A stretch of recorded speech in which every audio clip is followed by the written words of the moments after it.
तलाक हसन के खिलाफ आज सुप्रीम कोर्ट में समाअत हुई। सुप्रीम कोर्ट ने तलाक हसन को लेकर समाअत करते हुए कहा कि पहली नजर में तलाक हसन गैर मुनासिब नहीं है। सुप्रीम कोर्ट ने कहा कि खवातीन के पास भी खुला तलाक लेने का हक है।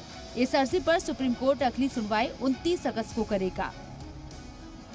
अर्जी पर सुनवाई करते हुए सुप्रीम कोर्ट के जज संजय किशन कौल ने कहा कि पहली नजर में वो अर्जी गुजार से मुत्तफिक नहीं है। साथ ही उन्होंने आगे कहा कि वो बिना किसी वजह के इसे एजेंडा नहीं बनाना चाहते हैं। समाअत के दौरान अर्जी गुजार ने अपना मौक़िफ़ रखते हुए कहा कि सुप्रीम कोर्ट पहले तलाक सलासा को गैर आईनी करार दे चुका है। ऐसे में तलाक हसन का मामला अभी तक अनसुलझा है। देखिए, पहली बात तो जो ट्रिपल तलाक का केस आया था शायरा बानो का, उसमें केवल तलाक बिद्दत को चैलेंज नहीं किया था, बल्कि तलाक हसन को भी चैलेंज किया था, तलाक हसन को भी चैलेंज किया था, बहुविवाह और हलाला को भी चैलेंज किया था। और ट्रिपल तलाक का जो जजमेंट है उसका पैरा नंबर 237 देखिए, उसमें कोर्ट ने क्लेरिफाई किया अटॉर्नी जनरल के, उस समय मुकुल रोहतगी साहब अटॉर्नी जनरल थे, तो मुकुल रोहतगी साहब ने कहा था कि हाँ, आप सबको खत्म कर दीजिए, तलाक हसन खत्म कर दीजिए, हम कानून बनाएंगे। लेकिन बाद में सुप्रीम कोर्ट ने केवल तलाक बिद्दत को खत्म किया, तलाक हसन छोड़ दिया। तो आज इशू केवल ये है कि जो बात शायरा बानो के केस में छोड़ दी गई थी, तलाक हसन, उस पे आगे सुनवाई की जरूरत है, उसको खत्म करने की जरूरत है। सुप्रीम कोर्ट में इस अर्जी को बेनजीर हिना की जानिब से दाखिल किया गया है।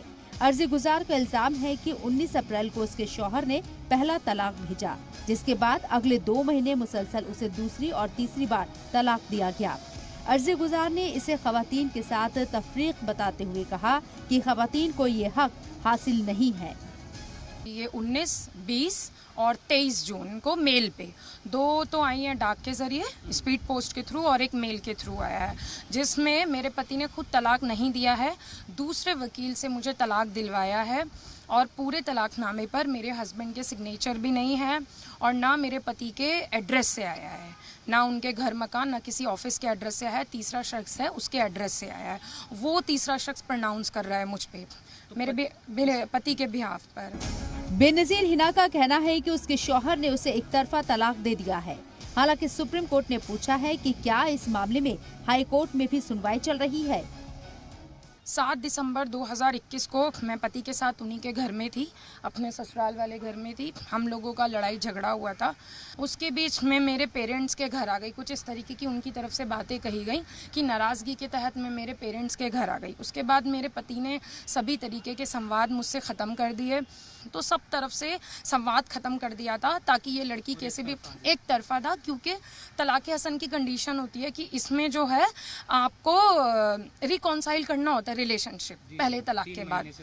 हाँ, तो वो मतलब एक तरीके से फरार थे कि कैसे भी तरीके से रिकॉन्साइल ना हो। हाँ, कि मैं कैसे भी कांटेक्ट ना हो जाए, बीवी से कोई सुलह ना हो जाए। उसके बाद फिर मेरे पास एक ही तरीका था कि मैं सुप्रीम कोर्ट आई। यहाँ पे आके मैंने 2 मई को अपनी PIL दाखिल करी, और मेरी गुहार थी कि मेरे पास बहुत छोटा बच्चा है और ये मेरा तलाक है, इस तलाक को आप नल एंड कर दीजिए।